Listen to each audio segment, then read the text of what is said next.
전북 브리핑입니다. 음주운전을 하다 상대 차량 운전자를 숨지게 한 50대가 경찰 조사를 받고 있습니다. 완주경찰서는 도로교통법 위반 혐의로 50대 A씨를 조사 중이라고 밝혔습니다. A씨는 지난 25일 밤 9시 50분쯤 완주군 경천면의 한 도로에서 1톤 트럭을 운전하던 중 마주오던 투싼 승용 차량을 들이받아 사망사고를 낸 혐의를 받고 있습니다.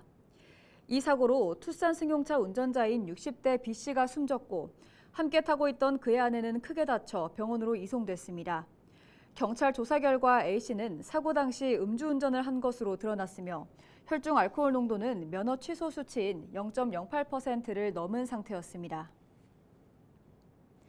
25일 저녁 7시 10분쯤 정읍시 태인면의 한 돼지 농장에서 불이 나 1시간 20여 분 만에 진화됐습니다. 이불로 돈사 12개 동 가운데 7동이 불에 탔고 돼지 1,700여 마리가 폐사해 소방서 추산 9억 8천만 원 상당의 재산 피해가 났습니다. 소방당국은 정확한 화재 원인을 조사하고 있습니다. 6.25 전쟁 73주년 기념식이 전북에서도 열렸습니다. 25일 전주 엔타워 컨벤션에서는 6.25 전쟁 참전 유공자와 유족, 보훈 단체장, 시민 등 200여 명이 참석한 가운데 기념 행사가 열렸습니다. 참석자들은 6.25 전쟁을 기억하고 참전 유공자들의 희생과 헌신을 기렸습니다.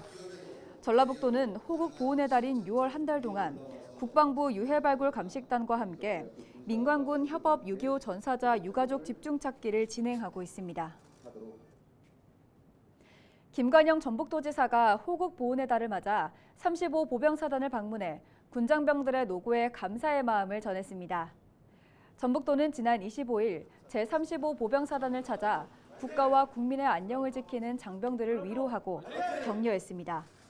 김 지사는 35사단 장병들이 도내에서 발생하는 재해와 재난 현장에서 빠른 복구를 위해 땀을 흘려주는 등 지역 공동체 구성원의 역할을 하고 있다고 말했습니다. 김성호 행안부 안전차관은 전북 지역을 찾아 장마 대비 침수 방지 시설 설치 현황을 점검했습니다.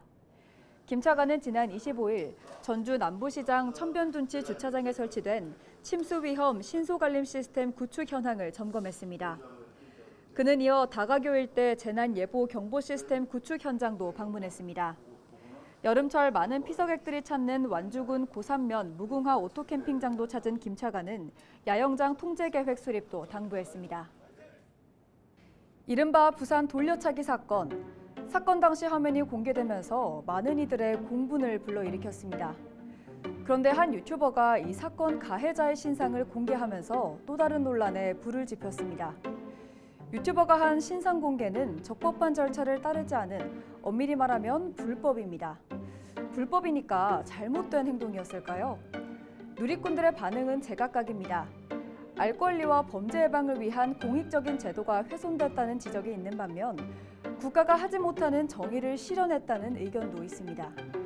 최근 또래 여성을 살해한 혐의를 받고 구속된 정유정, 부산에서 학생을 납치해 성폭행한 김길태, 경찰은 이들의 범행 수단이 잔인하다는 점, 또 재범으로 이어질 우려가 있다는 점 등을 들어 내부 심의를 거쳐 신상을 공개했습니다.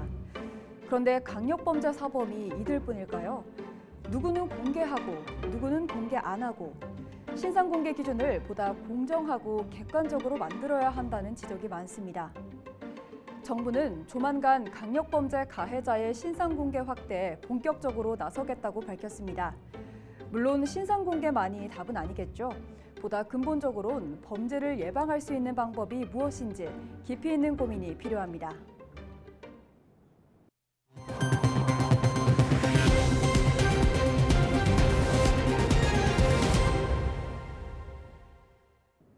부안군 하서면의 옛 중심지를 활성화하기 위한 상가 작은 축제가 23일 열렸습니다.